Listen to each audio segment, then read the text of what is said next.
My life work is to try to empower creators and make sure the world understand that we are important for society.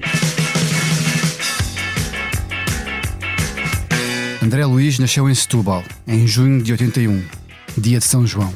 É o cofundador e CEO do Trojan Horse Was a Unicorn, THU, que é, segundo o próprio, como se fosse a Conferência de Davos das Indústrias Criativas, ou seja, um dos projetos mais relevantes do setor do entretenimento digital e interativo à escala global.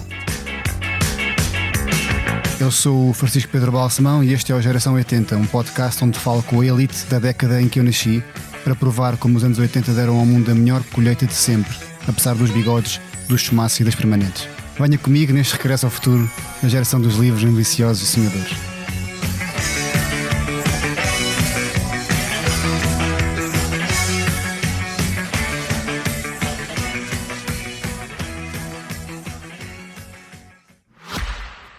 Criar mundos, ligar pessoas e inspirar talento. O convidado de hoje vive rodeado de criatividade, o que exige visão para além do óbvio. Vê oportunidades onde outros só veem pixels. Mas para captar os detalhes certos, numa ideia, num traço ou numa expressão, não basta ter olho clínico. É preciso ver mesmo bem. Marque já o seu exame de visão em optivisão.pt com um especialista e garanta que a próxima grande ideia não lhe escapa, nem a 4K. Optivisão. Veja a diferença. André, olá. Olá. Bem-vindo a este podcast. Muito obrigado pelo convite. Para quem não conhece, pode explicar o que é The Trojan Horse Was a Unicorn, ou THU? Opa, é uma pergunta que até há pouco tempo eu não sabia responder, na verdade.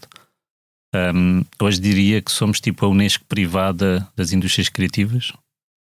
E na verdade temos hoje uma ambição muito grande que é desenvolver as economias criativas pelo mundo, onde nasceu em Setúbal uma ideia destas e hoje em dia vejo-me perante um projeto que é de facto ganha uma dimensão que é gigante, que é internacional. E porquê Davos? Na verdade é para tentar explicar que nós tentamos, quando nós falamos de economias criativas ou de indústrias criativas, a maioria da sociedade vê como o lado do pobre e uma coisa assim de pequena que não tem impacto, e nós estamos a tentar de alguma forma aos poucos e poucos tentar explicar que somos muito, muito importantes para a sociedade. Esta indústria é muito importante para a sociedade e que todos os agentes deviam olhar para isto de outra forma, e Davos foi a forma de nós tentarmos fazer uma ligação mais ao povo em geral, ao mainstream, diria. E esta indústria é o quê? O que é que são as indústrias criativas? Olha, nós no meu caso, nós trabalhamos muito a indústria digital entertainment, que é a área dos jogos, animação, efeitos especiais, na área de filme, vamos chamar assim, a realidade virtual, e são no fundo todas são as indústrias que criam conteúdos de entretenimento, não só hoje em dia, na verdade, mas são as indústrias criativas. Estou a tentar perceber como é que eu explico isto, mas são fundamentais para a sociedade hoje em dia. Não há dúvida nenhuma que com menos cultura ao lado, com menos pessoas realmente a estudar, a querer trabalhar, a desenvolver-se socialmente, criativamente, onde tu te questionas, é uma indústria onde te obriga-te a questionar, e isso é muito importante hoje em dia na sociedade onde vivemos. Cada vez mais tens que ter espaço para questionar-te, e as indústrias criativas são aquelas que realmente te obrigam a questionar-te. Eu tive a sorte, porque tu me convidaste, e obrigado por estar duas vezes, de estar duas vezes na main event da THU, duas vezes que foi em Troia, e depois li mais à frente que tu escrevias isto, que em 2013, 2014, quando isto tudo começou, e já lá vamos, que era uma espécie de mistura entre o Burning Man e uma TED Talk. E eu achei isso, por acaso, acho melhor do que Davos, na minha opinião, a experiência. E porque já agora, quer dizer, eu senti isso porque de facto há ali um espírito criativo, como tu estás a dizer, e além da parte das conferências, das pessoas poderem falar sobre aquilo que têm mais experiência. Mas quando tu dizes o Burning Man, por exemplo, porque é que tu achas que isto tem algo de Burning Man? Porque é wild. Quando nós montamos o conceito, e ainda hoje, o que nós queremos é criar um espaço onde as pessoas possam ser elas próprias e perder todas aquelas layers que nós temos, que somos muito introvertidos e acabamos por não nos libertamos. E Burning Man foi, eu queria um evento que começa às 8 da manhã e acaba às 3 da manhã todos os dias. Descreve assim um dia, assim, de forma sucinta, um dia típico o evento são 6 dias. O objetivo do evento é efetivamente networking, é efetivamente criar relações realmente duradouras. E tu começas às 8h30 da manhã com yoga, neste caso. Podes começar com yoga ou masterclasses de storytelling, vamos chamar assim. Vamos dizer assim, e terminas às 2 da manhã com art battles ou com karaoke ou com coisas muito parvas como as esculturas digitais ou mesmo nós fizemos este ano tipo um pad paper à noite tipo, para descobrir, foi a Supercell, uma das maiores empresas de videojogos, para descobrir Troia, mas acima de tudo é para as pessoas se ligarem. No fundo acaba por ser isso, com muito álcool também, confesso que há muito álcool no evento. Mas e no meio, entre o yoga de manhã e à tarde as esculturas e os art battles, o que é que acontece? Opa, o que acontece são, tu tens obviamente as talks, que é o tradicional, onde tu realmente, nós tentamos ter os melhores do mundo em cima do palco, onde estão a falar sobre aquilo que aprenderam e nós decoramos muito o conteúdo sobre, vai falar dos teus, realmente das tuas falhas, vai tentar te explicar aquilo que é os problemas e não te tragas aqui as borboletas e as coisas boas, porque isso toda a gente já sabe. Tens as talks, depois tens mesmo workshops, onde efetivamente tu metes mãos na massa com os melhores do mundo. E os melhores do mundo em quê? Em que áreas? Na área de cinema, animação, Academy Award winners, temos sempre Academy Award winners, Annie Award winners, temos sempre o topo do topo desta indústria, na área de animação, jogos, cinema, efeitos especiais. E uma das grandes mais-valias ou vantagens competitivas deste evento perante todos é de que há aqui um acesso bastante direto a estas pessoas que são o supra-sumo. É uma das regras, tipo, os nossos speakers ou os nossos convidados ficam lá 6 dias e basicamente estão 12, 13 horas disponíveis por dia. Eles vivem o evento como os attendees, é uma coisa que foi algo que não foi pensado, na verdade, aconteceu e é um espaço onde efetivamente eles sentem que estão lá para aprender também e isso é espetacular porque eles estamos a falar de malta com... São os melhores, não é? Então vão às talks uns dos outros, partilham e acabam por criar relações e já vimos nascer empresas dentro deles próprios e projetos, colaborações, é muito interessante e de facto isso é uma mais-valia que é, não há VIPs, o evento tem um conceito de não há VIPs, é uma cultura mesmo que nós conseguimos trazer e hoje em dia é um sucesso. Aliás, é aquilo que eu vejo que acaba por, nós já mudámos muita coisa para tentar ajudar a indústria, mas aquilo que são os valores da própria organização, diria, sempre mantivemos e torna uma mais-valia, sem dúvida. E tudo começa em Setúbal em 81, em junho de 81, quando eras criança, já mostravas este lado mais criativo. Sim, sempre soube querer ser artista, na verdade, sempre desenhei, sempre pintei, sempre esculpi. Aliás, passava a vida toda dos dois, só estava a desenhar. Esculpias? Sim. É a primeira pessoa que vem este podcast que esculpe. Ainda esculpes? Não. Em barro. Estava sempre a fazer em barro, desenhava mais e pintava do que esculpia, mas era uma paixão. Ainda hoje, quando fiz há pouco tempo, voltei a fazer cenas de olaria. Eu tirei design industrial, acabei por trabalhar muito a parte de prototipagem, mas na altura era uma coisa que eu adorava, fazer retratos em 3D. Tens irmãos? Tenho uma irmã gêmea.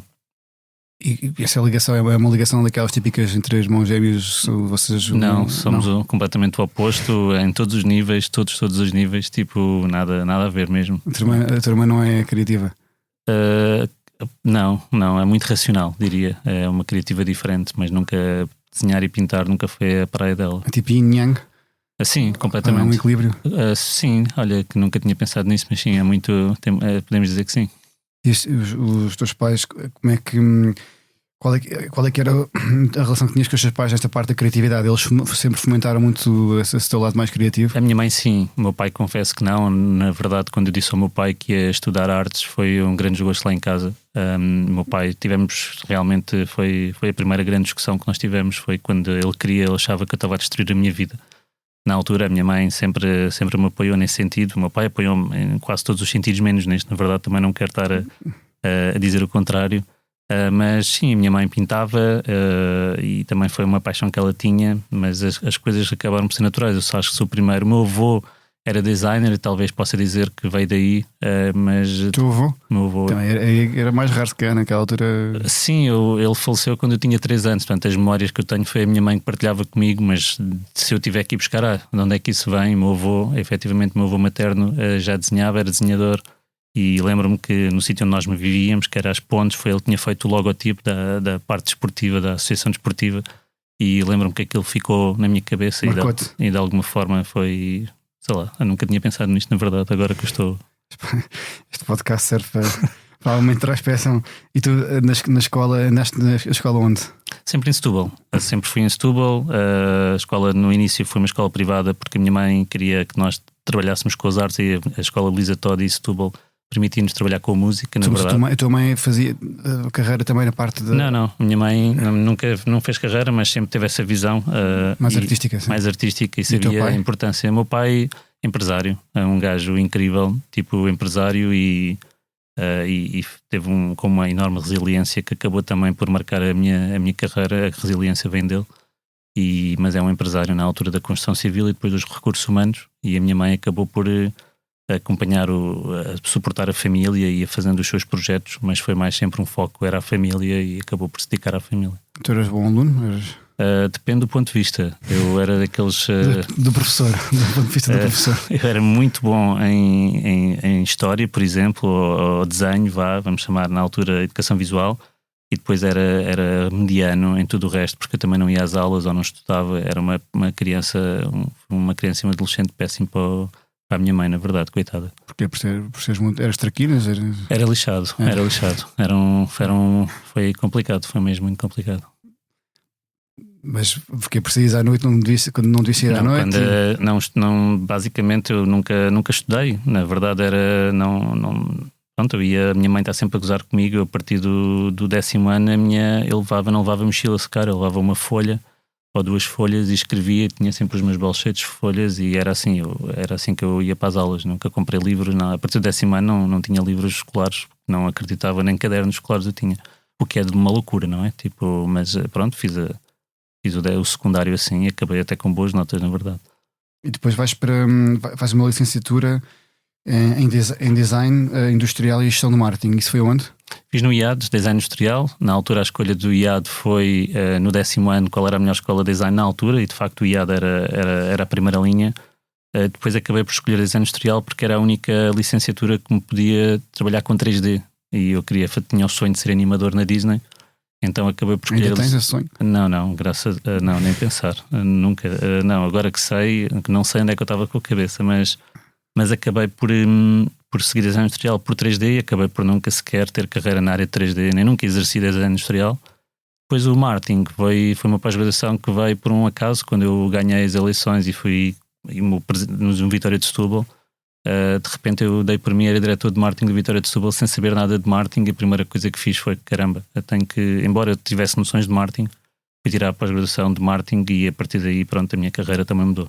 Olha, mas só antes de irmos para a Vitória de Setúbal, que já te ia perguntar sobre isso, ia só também fazer uma pergunta sobre a escola. Ainda tens amigos dessa altura da escola? Sim, tenho. Não muitos. Na verdade, eu às vezes penso nisso. Eu sempre fui de ciclos. Tenho alguns que mantenho, mas a minha vida acaba por ser pronto, às vezes triturador, e não há tempo para estar mais tempo com os amigos. Mas tenho amigos da primeira classe, tenho amigos de todas as áreas das fases da escola. Ainda mantenho contacto com pelo menos uma pessoa, e mantenho sempre. Isso é uma coisa que me orgulho. Manter contacto, consegues estar com eles regularmente, ou é mais falar? Regularmente hoje em dia é mesmo muito, muito complicado. A vida não, infelizmente ou felizmente, temos que arranjar tempo, mas pelo menos contacto por telemóvel, isso consigo manter. As redes sociais também ajudam muito nisso, não é? Comunicação síncrona ou assíncrona? Síncrona. Por acaso, eu quando me respondo eu consigo logo falar, e conseguimos estar ali a ter uma boa conversa. Boa. Não é fácil com o nível com a vida que tu tens, não é? Em termos de carga de trabalho. Sim, mas acaba por ser a parte boa do dia, muitas vezes, é falar com os amigos e relaxar um pouco, e pelo menos aproveitar esses momentos, é algo que eu prezo muito. Consegues relaxar? Não consigo. É horrível. Não, nem de perto nem de longe. Está cada vez pior. O que é que te faço? O que é que tentas fazer para aliviar esse stress? Olha, eu cozinho. Estou sempre, hoje em dia, cozinho cada vez mais e quando estou na cozinha... cada vez melhor também, graças a Deus. Mas o cozinhar relaxa-me, é das poucas coisas que hoje em dia, além de ser uma paixão, é de facto aquilo que me faz relaxar perante todo o stress que eu tenho hoje em dia. Aliás, comer relaxa-me. E é daquelas coisas, das poucas coisas. Quando eu vou correr, por exemplo, a minha cabeça está sempre a pensar em trabalho. E gostava muito de relaxar quando estou a fazer exercício, pelo menos quando estou sozinho. Se estou a fazer desportos de equipa, aí relaxo. Mas a prática de correr, que tanta gente diz que é libertador, para mim é completamente o oposto. És muito competitivo? Não? Sou super competitivo, odeio perder, mesmo, não é fácil. Não faço dramas, mas não gosto de perder nem de perto nem de longe. Então, isso leva-nos aqui ao Vitória de Setúbal. Como é que tu vais para a Vitória de Setúbal? Tu acabas o curso com 22, 23 anos? Acabei o curso com 21. Depois abri a minha primeira empresa aos 23. E era uma empresa de quê? De branding, na altura. Tu sempre tiveste vontade de ser empreendedor e de ter projetos próprios? Nunca tive essa vontade. Então, nunca aos 21 estavas a abrir uma empresa? Não, aos 23. Tá bem, 23. Eu quando acabei a faculdade, meu pai na altura estava a criar o seu grupo empresarial, aquilo era uma coisa, pronto, estava a crescer, mas eu percebi, fui dos primeiros licenciados da minha família e percebi claramente que eu precisava ali de ajuda para dar o salto e acabei por propor-me, olha, vou-te ajudar aqui nisto.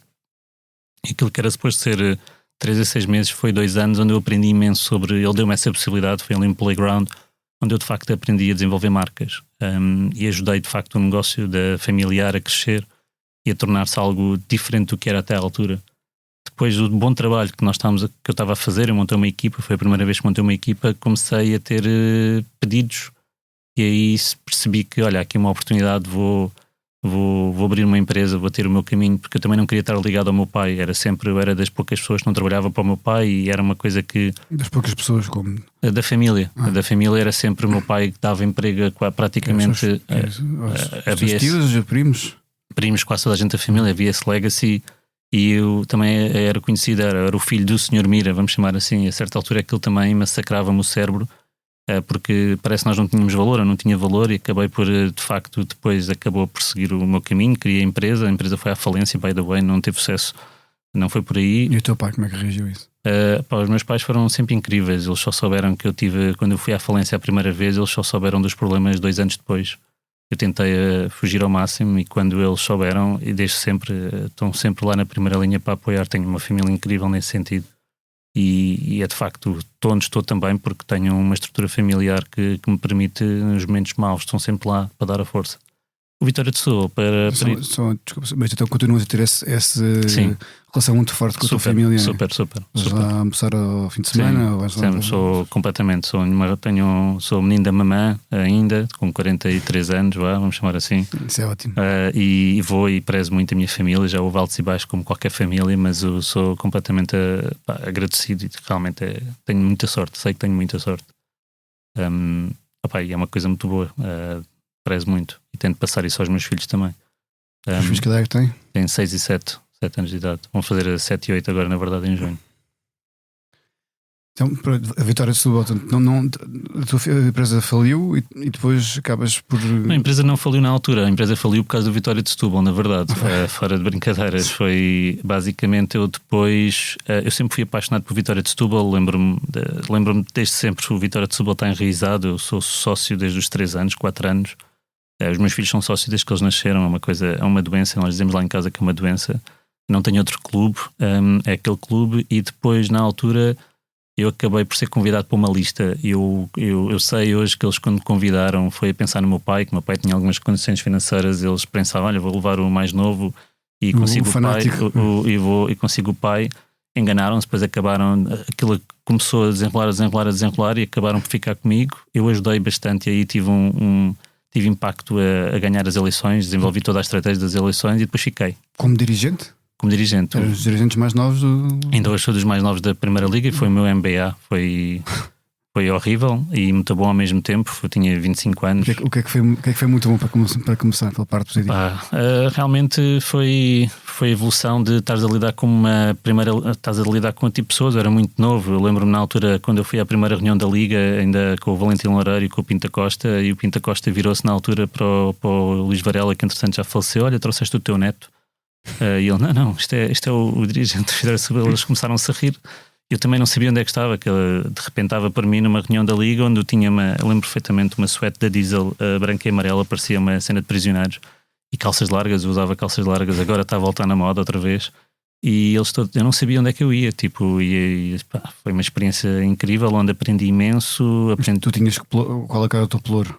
Olha, quando comecei era diretor de marketing, porque como eu que fiz a campanha na altura, design, e pus a minha empresa a trabalhar para o Vitória, e foi um grande erro, na verdade. Ou não sei, eu acho que estou onde estou hoje por causa destes erros, portanto acho que foi tudo que tinha que acontecer. Mas vi-me em Sarilhos, porque entretanto pus toda a empresa a trabalhar para o Vitória de Setúbal, a acreditar. E aquilo acabou por, cá está, eu nunca, é engraçado, eu na altura eu não conhecia ninguém, mas achava que conhecia muita gente. E com 25 anos és diretor do Vitória de Setúbal, diretor de marketing, é algo, pronto, aquilo é uma cena, tem impacto. E há muita gente também que quer conhecer a partir daí, não é? Pronto, ficaram a conhecer, e depois ao longo do meu trabalho, aí sim, comecei a ter, eu acho que na altura fiz um bom trabalho, o presidente deu-me outras áreas e acabei por gerir muitas as modalidades e desenvolvi todo o trabalho das modalidades, era responsável de comunicação social do futebol. Tu tiveste uma experiência com os jornalistas? Tive, e foi péssimo, era incrível, onde nós estávamos a dar as entrevistas e sabia o que é que se passava, e no dia a seguir nos jornais saía tudo ao contrário e sabíamos que era mentira, e realmente foi uma experiência do futebol aí, foi realmente uma parte que aprendi, mas depois trabalhei na área da educação, e hoje costumo dizer que a área da educação é 1000 vezes pior em termos de atitude e corrupção do que o futebol, e posso dar vários exemplos, mas o Vitória de Setúbal foi uma experiência brutalíssima, tipo, aprendi como se pode ir do céu ao inferno em 24 horas de uma forma genial, ou não, e foi incrível, fez-me crescer imenso. E tiveste quanto tempo? 1 ano. Nós basicamente, no dia em que acabei a pós-graduação de marketing, recebi um telefone, um SMS a dizer admitimos-nos. O presidente demitiu-se, a direção caiu. Qual foi a tua reação? Alívio ou ficaste Foi um misto. Aquilo era muito doloroso. Eu tive o meu primeiro grande burnout foi no futebol, e quando tu estás num projeto que tu estás ligado emocionalmente, e nós não estávamos ali, também é importante dizer, aquela direção, nós não estávamos com nenhum salário, nós assinámos toda a direção esteve a trabalhar gratuitamente, foi realmente uma causa, e foi um projeto de causa. Eu na altura tinha a sorte de ter algumas condições financeiras que me permitiu, obviamente, senão hoje em dia era impossível, mas foi uma causa, foi realmente uma missão de poder ajudar a tua cidade, que não deixa de ser. O Vitória de Setúbal é um motor daquela cidade e ajuda muita gente. Uma das coisas que eu percebi, e o impacto maior, foi a quantidade de miúdos que não se metem em problemas por causa do desporto. E nós ajudámos muito a área desportiva, a área dos miúdos, da malta jovem, do desporto jovem. Foi onde eu depois foquei, apaixonei-me pelas modalidades, e o impacto que aquilo tem na sociedade foi a grande surpresa para mim, e foi fascinante. E na altura o Vitória estava na primeira divisão? Estava na primeira divisão. Estava que é do Iachini, não foi antes fosse, não. Na altura estava foi mais cedo. Foi muito mais cedo, muito mais cedo. Na altura, nós nesse ano em que eu estava na direção, fomos à final da Taça com o Porto. E lembro-me de estar no Jamor, e era 8h30 da manhã na reunião técnica, e eles já estavam a combinar onde é que iam comemorar. Nós estávamos, a equipa do Porto, toda a direção técnica do Porto estava a combinar o restaurante onde iam festejar a conquista da Taça, e eu olhei para trás assim, mas vocês já estão... vamos ganhar isto, não há dúvidas. E eu, o ano antes tínhamos ganho ao Benfica 2-1 na final da Taça, e então estávamos naquela de há 2 anos, há um ano passado ganhámos, porque é que agora nós não vamos ganhar? Mas foi um dos momentos mais baixos, a derrota com o Porto? Ou foi esse perceber que se calhar havia coisas que estavam fora do controle? Não, foi super. A final da Taça foi uma experiência daquelas que eu levo para a vida. Estávamos no balneário, entra lá com o Adriance, no balneário do Vitória de Setúbal, os jogadores todos a confraternizar, e foi super interessante. Quem era o treinador na altura? Do Setúbal, já nem me recordo. Lembro-me do Quadriense, mas não me lembro do Vitória de Setúbal, curiosamente. Não era o Mourinho? Não, nem de perto nem de longe. Tu conheces o Mourinho? Não conheço. Eu trabalhei com o pai, que ainda trabalhei 1 ano com o pai, mas o José Mourinho não o conheço pessoalmente. Mas tu estavas a dizer que presenciaste coisas que se calhar não podes contar aqui, mas na altura, quando te percebeste que se calhar aquela final da Taça não havia hipótese de ganhar. Eu acho que é a certeza. O Porto de facto tinha muita confiança com o Vitória. Eu não vi nada, honestamente nunca vi nada no ponto de vista. O lado mais shady que eu vi era de facto os jogos de bastidores relativamente à comunicação e isso era de facto o lado mais shady. No ponto de vista desportivo, confesso que nunca vi nada shady. Só tenho boas memórias. Lembro-me da meia final da taça com o Guimarães, o Neno, que já faleceu. Passei o tempo todo com o Neno. E foram 2 horas incríveis. Nós tínhamos a mesma posição e tínhamos de estar a fazer o trabalho um do outro e de repente ganhámos. E eu lembro-me de começar a chorar e ir para dentro do relevado e depois levei uma multa de 500 euros porque entrei no relevado sem gravata. Eu só estava a chorar. Estavas sem gravata, tu não acredito. Porque tirei a gravata, estava já a emoção, a penaltis, e nós sabia a sobrevivência. Se nós não ganhássemos aquele jogo, provavelmente íamos falir muito mais cedo e acontecia uma desgraça. E o facto de termos ganho, queria dizer que íamos à UEFA, íamos ganhar os direitos de televisão da UEFA, os prémios, e pronto, é toda uma outra vida. E o Neno era um gentleman, não é? Era um espetáculo. Eu só conheci muita gente boa no desporto e foi realmente uma experiência incrível. Olha, e tu ainda vais aos jogos hoje em dia? Como é que está? Não, fui agora recentemente. A minha mãe e o meu pai continuam fanáticos, a minha mãe ainda mais fanática do que eu. E ela tem acompanhado, e agora o Vitória está na última divisão, não é? Baixou. E ela convenceu-me a ir. Tu não vais, eu lá fui. E é incrível, estão 1.500, 2.000 pessoas a apoiar um clube que está na última divisão distrital. E com a hipótese de subir esta época? Esta época vai subir. Graças a Deus. Temos de ter, são 15 anos ou 16 anos a ter mais notícias. Vamos ter uma boa notícia este ano. Depois do Vitória, recebes esse telefonema, não é? Que a direção se tinha demitido, e depois o que é que fazes? O que é que acontece no dia seguinte? No dia seguinte foi o repensar. Eu na altura dei por mim como uma empresa falida, as primeiras dívidas, eu não tinha noção do que era ser empresário nem das coisas más, até à data só tinha visto coisas boas, e aí foi a primeira grande aprendizagem e agora como é que se faz?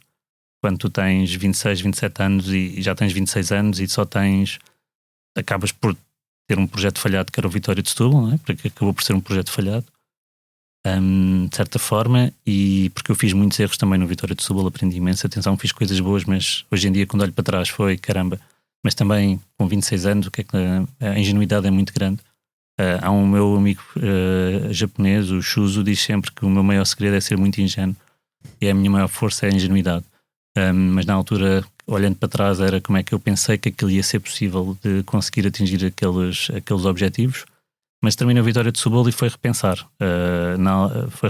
Tentei olhar para as empresas e foi na altura que eu percebi que eu não tinha condições para ser empresário na altura ou ter uma empresa de sucesso porque não tinha o networking necessário para fazer crescer, e a partir daí depois não correu bem, não correu nada bem. Também não estava no sítio certo. O Vitória de Setúbal foi muito massacrante para mim e como jovem na altura não soube lidar com muita coisa.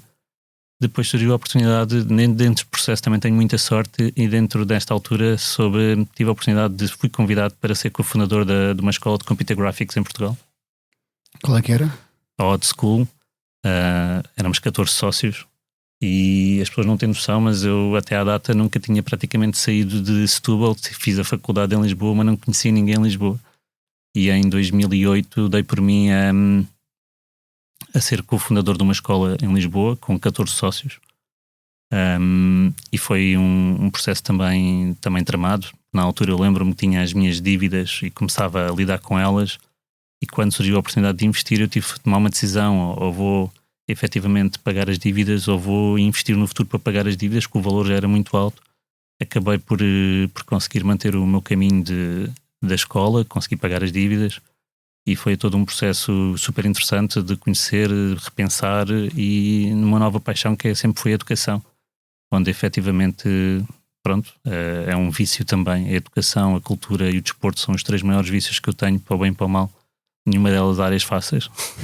Todas elas áreas complicadas, mas na educação aí abri a Odd School e foram 5 anos a trabalhar para mudar o sistema criativo em Portugal, de desenvolvimento de novas carreiras, ou colocar as novas carreiras de digital entertainment no mainstream português. É aí que nasce, ou seja, que começa a germinar a semente do THU, provavelmente. Foi e não foi, ou seja, o THU não era suposto ter acontecido. A história do Sim, mas a tua paixão pelas indústrias criativas, sim, a tua vontade foi um fecho de um ciclo. Foi um fecho de um ciclo. Perceberes que em Portugal não havia condições até aquele momento para que uma indústria como aquela se pudesse desenvolver e que se alguém tivesse que fazer alguma coisa, tinhas de ser tu próprio, provavelmente. Sim, foi muito essa sensação. Eu lembro-me, e cá está, eu até 2012, 2013, aliás, 2014 o meu inglês era macarrónico. E em 2012, quando o projeto do THU, quando o projeto da escola, eu acabei por entrar em choque com os meus sócios na altura. Como é que era, desculpa, gerir com 14 sócios, como é que essa gestão era feita? Havia alguém que mandava mais do que os outros? Havia quem... Eu era o segundo sócio maioritário, o primeiro sócio era na altura a produtora Até ao Fim do Mundo, e o Agostinho Ribeiro, que era um dos meus mentores, um grande amigo, era um dos acionistas e sócios da escola, acabou por ser o meu mentor, e entre eu e ele, a Fim do Mundo, nós os dois acabámos de controlar, e houve sempre ali uma grande lealdade e uma grande simbiose para poder fazer algo diferente. A visão era a mesma, queremos fazer algo diferente no sistema educacional português. Só que cá está, aquilo que eu disse, quando eu me deparei com a área de educação, não tinha noção da burocracia, da corrupção, das quintas, e eu lembro-me de sair do Vitória de Setúbal, sair do desporto, onde pensava que era uma coisa horrível, e de repente pensei, bem, o futebol e o desporto é de meninos comparado com a educação, e foi todo um processo de mudar a mentalidade. Em que sentido? O que é que a educação tem? As pessoas em Portugal, a educação é assim, tu tens eu lembro-me na altura quando abri a escola, eu pensava, vamos abrir uma escola porque o que se passa hoje em dia, nós precisamos de contratar pessoas de certo nível, e os miúdos quando saem da escola a qualidade não é boa, a maioria deles não tem, a qualidade não é boa, vamos chamar assim, falta muita estaleca. Então na área técnica, nas áreas criativas, onde a área técnica especificamente, tu não tinhas talentos, e era preciso anos e anos para acelerar. Mas as empresas, quando estão a contratar, não têm anos para acelerar, querem ali na hora. E na altura, mesmo que tu tivesses um valor gigante para contratar, não conseguias contratar. Eu pensei, vamos montar aqui uma escola com X níveis de qualidade, com X horas, só que depois te paraste com 2 níveis. Os alunos o que querem quando vão para uma escola, querem o certificado. Não estão para se dedicar tempo à escola, efetivamente, para trabalhar, porque acham que vão aprender quando acabar a escola. Depois os professores, a maioria dos professores também, dar aulas eu lembro-me de um professor que disse: ser professor pode ser a melhor profissão do mundo como a pior profissão do mundo. E de facto havia professores que queriam encher chouriços, e quando tu queres puxar para um certo nível de qualidade e queres para um outro patamar, tu precisas de ter muito, muito trabalho, e na altura nas indústrias criativas o mindset não estava lá. Hoje eu sei que as coisas mudaram, estão um bocadinho diferentes, mas na altura foi muito, muito complicado. Então tivemos 3 anos a sofrer, a tentar encontrar ali um equilíbrio onde tínhamos alunos que se dedicavam completamente e professores que efetivamente entendiam que nós queríamos chegar a um nível Pixar, que era algo que as pessoas diziam: nem pensar, isso é uma loucura, isso é demasiado ambicioso, por isso é que isto vai dar torto, porque tu tens demasiada ambição para aquilo que é a realidade portuguesa. E que tipo de coisa que eram os alunos dessa escola? Era uma escola privada onde era basicamente alunos que estavam a acabar ou estavam nos cursos de artes em Portugal, design, arquiteturas, ou tinham acabado design e arquitetura, escultura, e acabavam por querer voltar para o digital e querer começar a trabalhar numa indústria que na altura não existia. Citando-te, a ideia de criar o THU surgiu em 2013 em resposta ao desejo de fazer diferente, ser útil para a sociedade e ter um impacto positivo na vida das pessoas. Cumpriste esse objetivo? Cumpri. Hoje em dia é aquela parte entre todos os problemas que nós temos e enfrentamos, e de facto desafios na verdade não são problemas. Sinto que ajudamos muita gente, e já ajudámos muita gente a de facto olhar para as coisas de outra forma e arranjarem soluções para a sua vida.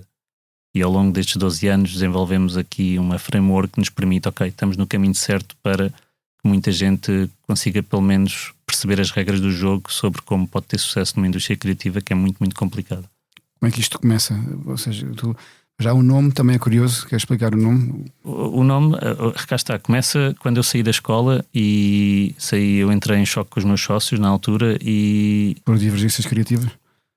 Divergências de visão sobre como levar a educação para outro patamar. Okay. E na altura, cada um foi à sua vida, e eu dei para mim do género o que é que eu queria fazer. Por um lado não queria continuar nas indústrias criativas, não queria trabalhar nem em cultura nem em educação, Nem queria ir para o desporto na altura, ainda estava com um grande trauma no desporto. Hoje, curiosamente, o bichinho do desporto começa a voltar. Estou a ficar velho, e se calhar é isso. E na altura tive 3 meses sabáticos a tentar perceber o que queria fazer para a minha vida. Estive a cozinhar intensamente, é uma realidade. Tanto é que na altura inscrevi-me no curso de hotelaria para a parte de tirar o meu caminho de chefe de cozinhar. Mas surgiu a oportunidade, tinha um grupo de alunos que de facto montei uma empresa para eles e fiz um showreel para eles, e depois surgiu a oportunidade de ok, já sei o que vou fazer, e o Trojan Horse Was a Unicorn foi na verdade uma estratégia de marketing para vender serviços da minha empresa, e a verdade é essa. A única coisa que eu sabia é que se queria fazer alguma coisa na altura eu tinha que fazer diferente, e uma das coisas que fazia diferente era tudo o que era eventos a nível mundial eram tipo boring, ainda hoje são tudo totalmente corporativos, by the book, e eu queria fazer algo que eu não tinha encontrado, que era humanizar um evento. Eu lembro-me de ir aos eventos, dar o meu cartão, e na altura não havia LinkedIn, e ninguém respondia. Tipo, os eventos são carne para canhão, a maioria das pessoas. Então, para introvertidos como eu, falar com estranhos é muito complicado, e quando tu estás a falar com estranhos, tu não vais falar bem. Tipo, ou seja, a primeira impressão que tu vais causar, infelizmente, não é a melhor. Então, o Trojan Horse nasceu de, ok, o nome tem que ser muito, muito parvo, para efetivamente as pessoas não questionarem-se, número 1, e falei com uma amiga minha criativa, a Cláudia, tivemos ali um tempinho a tentar encontrar um nome mesmo muito, muito parvo, e acabou por surgir Trojan Horse Was a Unicorn, e durante 3 anos as pessoas diziam que o insucesso do projeto era porque o nome era demasiado complicado, as pessoas não entendiam. Hoje em dia, tipo, eu acho que é o maior asset. E depois a partir daí foi desenvolver conceitos que iam de acordo com aquilo que eu acreditava, que era como é que se humaniza, como é que se coloca toda a gente no mesmo patamar, como é que as relações são feitas, e foi todo o conceito que foi a base deste projeto. O trajeto deste projeto de 2013 até 2025, vai lá, quase que são assim os grandes marcos. Foste de, imagina, eu vou só dizer, foste de X número de pessoas no main event, até qual é que é o número de pessoas que tens hoje em dia, nível de faturação que puderes explicar, mas mais importante do que isso também os grandes marcos financeiramente. Só agora é que estamos a implementar aquilo que é um plano de negócio, vamos chamar assim, que é eu digo sempre que é um milagre do THU existir. Nós começámos por um evento, no primeiro evento tivemos logo muitos problemas financeiros. Aliás, fazer algo em Portugal é de facto é algo que não é fácil, e então nas indústrias criativas e em Troia ainda é mais complicado. Portanto, a nível dos grandes marcos, foi quando eu trouxe o primeiro Academy Award winner ao evento, foi um grande marco para mim. Quem foi? Foi a Brenda Chapman, na altura, que fez o Brave. Foi a primeira. O Sid Mead, que foi o responsável por todo o universo do... Já está, grandes nomes nesta indústria. Quem está nesta indústria reconhece, mas quem está fora nem se apercebe. Sim, mas o Brave sabemos o que é, não é? Sim, o Brave toda a gente sabe. E depois os grandes marcos, eu diria que foi quando comecei a ter países a quererem o evento, e depois acabámos por selecionar Malta quando saímos de cá. Foi um grande marco para mim.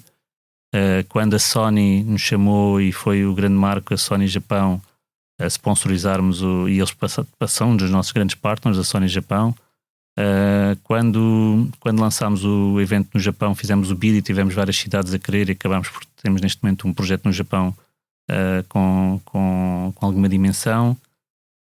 E agora amanhã, na verdade, vai ser o grande marco do THU, quando anunciarmos o Hideo Kojima, que é o número 1 na área dos videojogos, é o topo do topo da área dos videojogos, e demorei 12 anos a conseguir.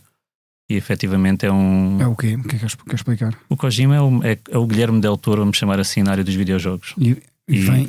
Vai ao Japão. Vai ao Japão. Sim, mas ele não vai a lado nenhum, e demorei 12 anos a conseguir, e é fantástico. É algo que vai marcar a credibilidade do projeto, porque de facto... Como é que o convenceste? Foram 8, 9, 10 anos a tentar convencê-lo a mandar e-mails para ele, e depois para as várias equipas e várias pessoas lá, e há cerca de 4, 5 anos tive a sorte de me tornar, não digo amigo, mas conhecido do CEO dele, e fomos criando uma relação. E curiosamente a história mais engraçada foi, agora recentemente, ele disse-me, ele tinha-me prometido que em 2025 provavelmente a viagem era para ele ir. E eu pronto, chegou 2025, convidei, não é? E ele disse, isto foi em dezembro, ele só vem se tu trouxeres o George Miller. E eu, George Miller? Qual George Miller? George Miller do Mad Max? E ele, sim, claro. E eu, então, mas eu sou. É que eu vou chegar ao George Miller. E ele disse: eu faço-te uma introdução, depois it's up to you. E eu, ok, pronto, já me lixei. O George Miller nunca vai, o senhor tem 78 anos, não vai aceitar ir a um evento desta natureza, tipo, isto é de loucos. Ele fez uma intro e em fevereiro o George Miller disse: quero ir, vou. E em fevereiro então disse ao Hirono San, tipo, então, isto quer dizer que era o CEO da Kojima. Não, ok, está confirmado o Kojima. E aí foi, ok, teoricamente estou, ao fim de 12 anos estou a atingir então um sonho. Vão os dois. Vai o George Miller também. Vai George Miller também. Muitos parabéns. Obrigado. Para mim, cá está. É a questão do reconhecimento. Às vezes as indústrias criativas. Nós também vamos. Agora que é assim. Não nos convidaste. A ideia deste podcast agora. Pronto, é isso. É 17 a 20 de setembro no Japão, em Kaga City, um nome muito peculiar para nós portugueses. Com capa. Opa, e são os grandes marcos. Há vários grandes marcos, na verdade, mas estes são aqueles que me vêm muito à memória. Mas o TGAU tem sido de superação. E hoje em dia temos 35 mil pessoas na nossa plataforma. Estamos a lançar agora a plataforma que é de facto aquilo que é o modelo de negócio do TGAU, que teoricamente vai ser o maior ecossistema de empreendedorismo criativo do mundo, onde também temos mais de 180 países ligados a nós. Também é um projeto com uma dimensão à escala mundial, na verdade.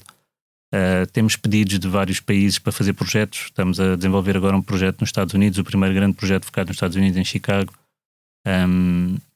E acaba por ser overwhelming, tendo em conta as condições que nós temos. Nós nunca tivemos assim grandes condições para trabalhar, e acabar por ver a dimensão da notoriedade, acima de tudo a credibilidade que nós vamos construindo ao longo do tempo. De facto super interessante. E ultrapassando muitos obstáculos, tu também, vou-te citar outra vez, tu dizes: eu não sou nenhum coitadinho, eu não estou desesperado por apoios. Eu gostava mesmo que houvesse uma sensibilidade da importância do trabalho que se está a fazer e das oportunidades perdidas e de melhorar a economia local. Fazes tu e muitas vezes aqui o tecido económico português faz muitas coisas contra tudo e contra todos, nomeadamente contra os governantes locais e nacionais. Sim, existe. Nós portugueses somos muito resilientes e de facto fazemos superamos muitas vezes mais do que. Tu aliás até foste para Malta, não é? Tu não, o TGAU foram sair de Portugal porque tu bateste com a porta? Batia, mais engraçado foi, eu tive mais portugueses em Malta do que tenho em Portugal. Acaba por ser uma das coisas que mais me surpreende. Eu estou sempre a comentar isto, mas aqui nós tentamos, e eu próprio tenho feito agora, ao longo do tempo fui ganhando alguma notoriedade e tive a sorte de falar com alguns governantes. E é um trabalho muito, muito complicado. As indústrias culturais são super, super importantes para a sociedade.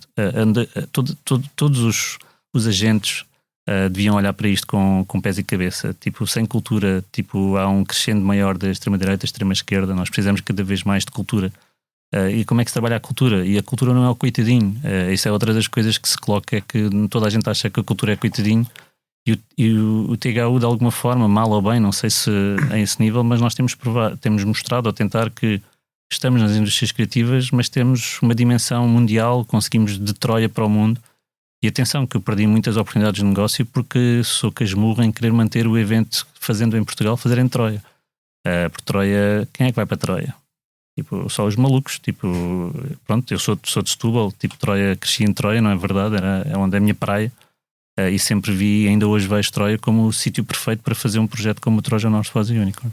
Uma das coisas que há bocado não disseste, mas também não foi bem essa a minha pergunta, em relação àquilo que conseguiste conquistar com este evento, foi dar o tal espaço para os introvertidos terem a sua própria voz e o seu próprio palco.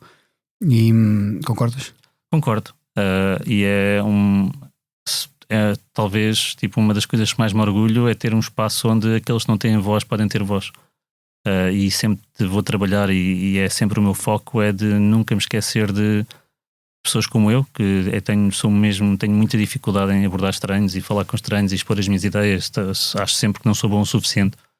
Sofro muito do síndrome de impostor e a maioria da tribo, vamos chamar assim, nós não precisamos de ter um espaço próprio para poder ter coragem para poder mostrar, e o TGAU tem feito esse trabalho, e hoje em dia são centenas de histórias que nós temos que nos mostram que o caminho é este, e por muito que muitas vezes as marcas querem, e obviamente as marcas querem é trabalhar com centenas de milhares de pessoas, num evento, ou dezenas de milhares de pessoas, eu sempre fui apologista de, para poderes mudar o mundo, tu tens que mudar os superfãs. E eu funciono com os muitos superfãs. Eu consigo mudar 1000 pessoas e mudar à séria, vão ter um impacto nas suas famílias, nos seus ecossistemas. E com isso eu consigo ter um maior impacto no mundo do que propriamente fazer um evento que, se calhar, financeiramente em tickets ganhava muito dinheiro, mas em termos de impactar o mundo e mudar a sociedade, isso não iria acontecer, sem dúvida. Tu tens uma tatuagem do THU? Tenho uma tatuagem do THU. É a única tatuagem que eu tenho no meu corpo. Foi um tribe member, um artista espetacular, que à minha frente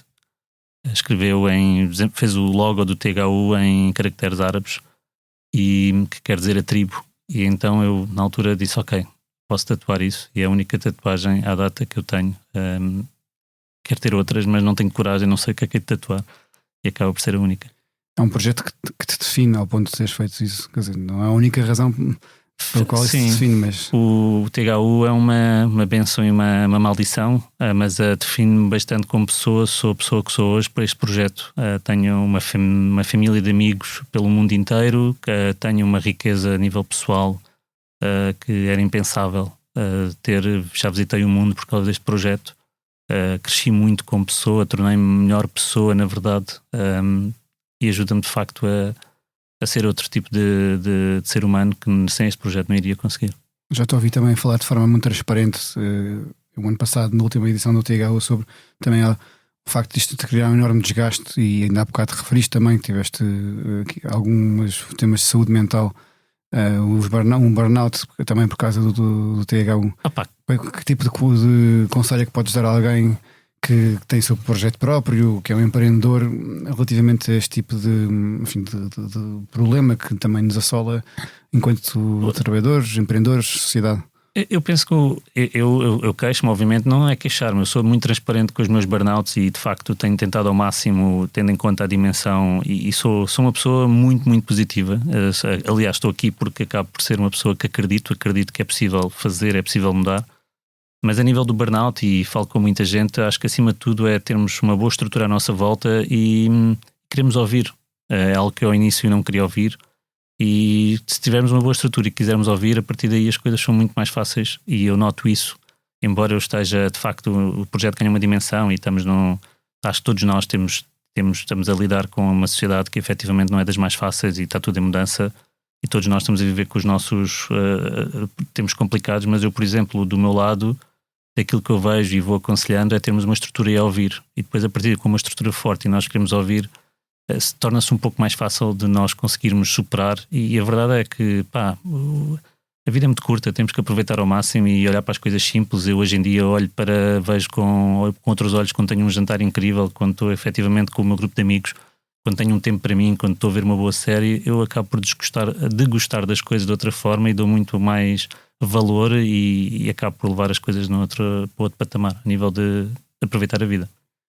Se não fizesse isto agora, ou seja, daqui a uns anos, se não tiveres a fazer o THU, voltas para o desporto, que há bocado estavas a dizer que tinhas... Gostava, é uma área que é uma área que eu gosto mesmo muito, consigo perceber o impacto que tem também na sociedade e sinto falta de voltar a estar ligado ao desporto. É uma área que o bichinho começa a nascer. Ou isso a agricultura, também gosto muito do lado da terra, e não digo agricultura, mas ter ligado à área do turismo rural, à área da terra. Faz-me muito sentido. Aliás, já estou há muitos anos a lutar contra a minha introversão e eu preciso de voltar um pouco às origens, sendo que o desporto também é massificado, mas o desporto é uma área que cada vez mais está a voltar e pode ser que aconteça num futuro próximo. E desenhar, ainda desenhas? Não, já não desenho. A desenho agora com os meus filhos, voltei a desenhar com os meus filhos, é engraçado, e a paixão de desenhar e está lá. O que é que desenhas? O meu filho tem coisas que quer desenhar, tipo do SpongeBob ou coisa, e diz: pai, desenha aí os personagens do SpongeBob. Eu vou em net, eu estou ali a desenhar. Eu também faço isso. É muito isso. E qual foi o objeto que trouxeste hoje? Trouxe uma caixa de lápis, na verdade.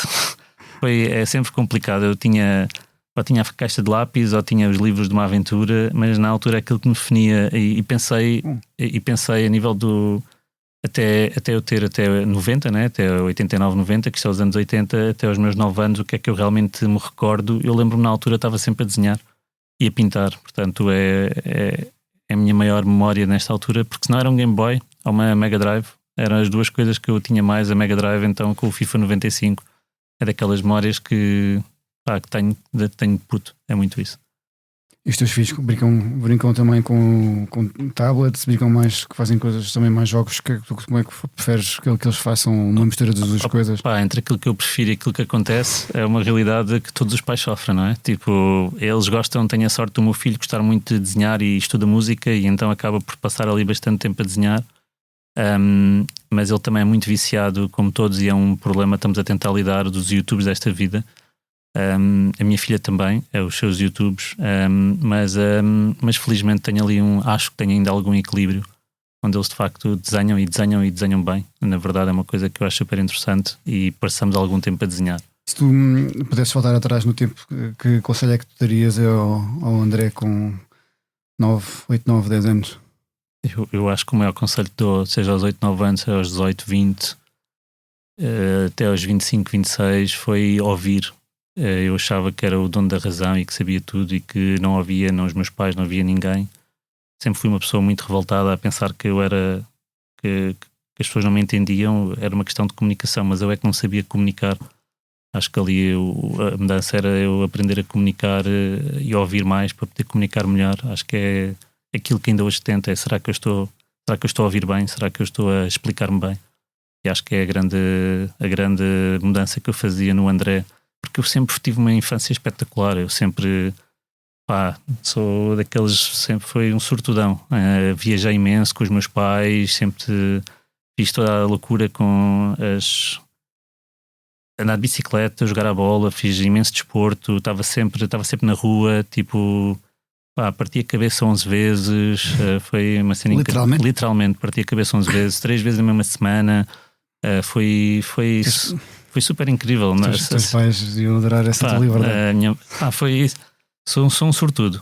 Mas na verdade depois, quando eu olho para a nossa vida, e todos nós temos esta reflexão sobre como é que nós podíamos tornar a nossa vida mais fácil e que coisas simples é que podíamos fazer para tornar a nossa vida mais fácil.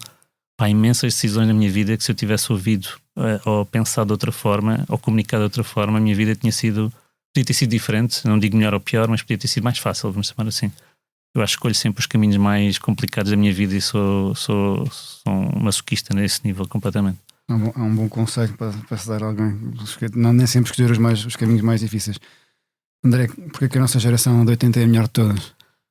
Aquilo que já foi dito várias vezes neste podcast, eu acho que nós experimentámos tudo. Nós viemos não havia internet, experimentámos o lado do analógico e depois fomos crescendo em todos os níveis, desde o vinil até à questão dos CDs, depois os MP3 e foi por aí fora e nós experimentámos tudo, temos uma noção diferente das coisas, damos valor às coisas e nada foi fácil para nós fomos estar ali sempre na linha da frente a tentar ser os innovators e o nosso processo mental eu acho que é diferente e honestamente acho que a nossa geração é uma das últimas grandes gerações de disrupção e de inovadores que efetivamente comparando com o que veio a seguir. E nós vemos hoje as novas gerações, até a nível musical, nota-se que é tudo, não há nada aí a disruptar. Já não é o mesmo. O que é que tu ouvias? O que é que eu ouvia? Olha, eu sou muito fã de Nirvana, de grunge desta vida. Tipo, era muito a minha onda. Lembro-me, mas o primeiro CD que eu recebi, na verdade, foi um CD que a minha mãe me deu do Elton John. Foi, na altura, marcou-me. E eu lembro-me disso. Foste ao concerto, não? Não fui. Eu ouvi, gostei, mas acabei por... Ficou memórias e o primeiro CD que eu recebi foi uma coletânea do Elton John na altura. Depois a partir daí acabei por... Tive um tio que me deu umas bases de jazz e depois a partir daí foi sempre... Eu sou muito eclético, a única coisa que eu não ouço neste momento é ópera, mas eu sou muito eclético. É uma questão de tempo, se calhar. Não, acho que não, já tentei. Muito obrigado. Obrigado eu. Conversa. Foi mesmo um prazer estar aqui. Este episódio teve a sonoplastia de João Martins, produção de Mariana Oca Ferreira e fotografia de José Fernandes.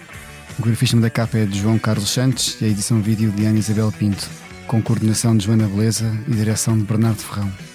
Eu sou o Francisco Pedro Balsemão e, como diz a música dos Táxi, para que tudo continue sem parar, é fundamental levar a vida a dançar. Até para a semana.